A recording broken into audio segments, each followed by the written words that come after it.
Bien chers amis, je vous souhaite une bonne journée en ce troisième jour de confinement. Aujourd'hui, je voudrais vous faire part de quelques recommandations, quelques consignes que l'évêque a données pour les prêtres du diocèse.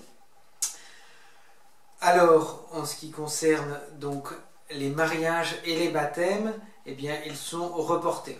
Alors pour les mariages, je n'en connais plus qui doivent être célébrés en urgence avant le confinement. Pour ce qui est des baptêmes, alors Monseigneur envisage certainement les baptêmes des catéchumènes puisqu'il développe un petit peu plus cette option-là, mais il y a quand même les baptêmes en cas d'urgence. Et ça, mes bien chers frères, il faut que je vous rappelle peut-être comment l'on fait. Sachez que toute personne peut baptiser en cas d'urgence. Car dans l'Église, la première loi, c'est le salut des âmes. Et l'Église ne connaît pas d'autres moyens pour sauver les âmes que le baptême, pour effacer la tâche originelle, pour que Dieu vienne habiter dans l'âme de son enfant. Toute personne peut donc baptiser, même si elle n'est pas baptisée.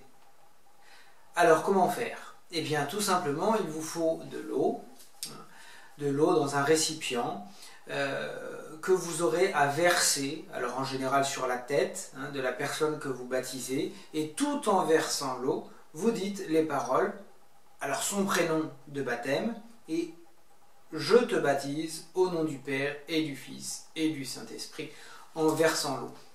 Voilà mes bien chers frères, c'est important de le rappeler, parce que si la situation venait à s'aggraver, eh bien il est bon, si nous avons un baptême en urgence à célébrer, eh bien de savoir clairement ce qu'il faut faire pour ne pas paniquer.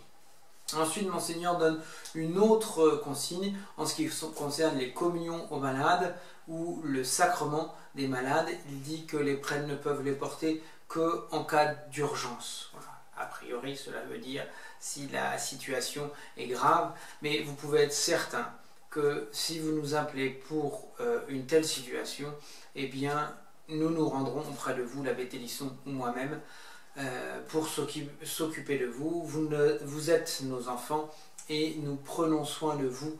Nous sommes malheureusement séparés par la distance, confinés chez nous à l'Emmeure, mais nous vous gardons dans nos prières, ça c'est une certitude, et nous viendrons chez vous si c'était nécessaire. Alors, restons bien unis malgré la distance qui nous sépare, par la prière et spécialement par la prière du chapelet. Je vous rappelle que vous pouvez prier le chapelet avec vos abbés à 8h15 tous les matins, durant la semaine, du lundi au vendredi, et le week-end, horaire aménagé si l'on peut dire, le samedi à 11h, et le dimanche, eh bien, je vous propose de réciter, comme nous le faisons à Saint-Matthieu tous les dimanches, le chapelet à 10h, suivi de la messe en direct à 10h30, en direct de notre oratoire ici à la maison de l'Emmeure. Vous êtes invités pour cela à vous abonner à la chaîne YouTube de la FSSP Finistère. Cela facilitera pour nous on va dire, la mise en place de cette retransmission en direct si nous pouvons le faire depuis notre téléphone portable. Si bien qu'il est nécessaire, selon les réglementations de YouTube, d'avoir 1000 abonnés. Alors, s'il vous plaît, abonnez-vous à la chaîne YouTube FSSP Finistère pour que nous puissions facilement vous retransmettre en direct la messe du dimanche. Je vous dis à demain et je vous garde bien dans mes prières, spécialement durant le chemin de croix, puisque nous sommes aujourd'hui vendredi, en union de prière.